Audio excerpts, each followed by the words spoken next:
जन्नत में दाखिल होने वाला पहला इंसान कौन है, तो उसी के बारे में बात करने वाला हूँ। मोहम्मद बिन इसहाक ने मोहम्मद बिन काब से रिवायत की है कि रसूल अकरम सल्लल्लाहु ताला अलैहि वसल्लम ने फरमाया कि सबसे पहले क़यामत के दिन जो इंसान जन्नत में दाखिल होगा वह एक हबशी गुलाम है। उनकी वजह यह है कि अल्लाह तबारक व तआला ने किसी शहर वालों के पास अपना एक पैगंबर भेजा, नबी भेजा, तो सिवाय उस गुलाम के और कोई उन पर ईमान ना लाया। सिर्फ एक इंसान जो कि हबशी गुलाम था उसने ईमान लाया, बल्कि उल्टा उन पर जुल्म और ज्यादती शुरू कर दी। यहाँ तक कि उस कौम ने शहर से बाहर एक कुआं खुदवा कर अपने पैगंबर को उसमें कैद कर दिया और उसके मुंह पर एक भारी पत्थर रख दिया।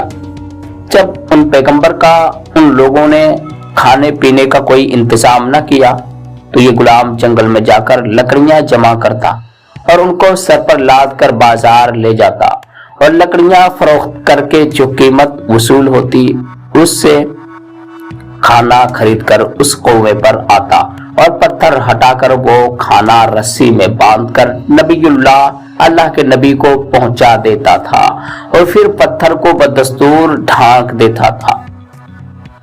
अल्लाह तबारक व तआला ने उस गुलाम को इतनी ताकत दी कि वो आसानी से उस पत्थर को उठा लेता और फिर उसको कुएं पर ढक देता।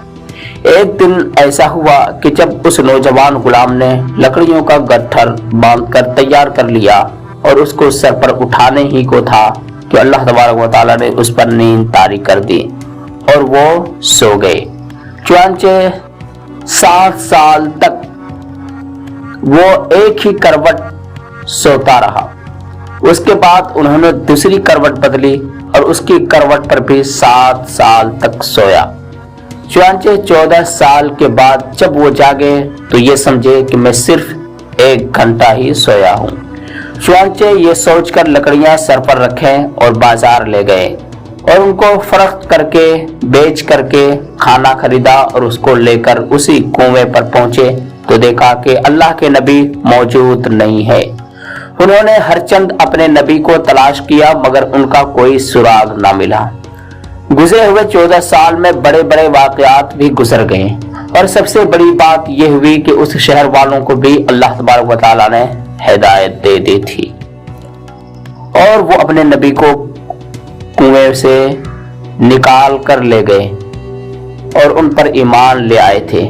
अल्लाह के नबी बार बार लोगों से उन हबशी गुलाम के बारे में पूछते कि उस हबशी गुलाम का क्या हुआ, मगर लोग हर मर्तबा यही जवाब देते हैं कि हमको मालूम नहीं।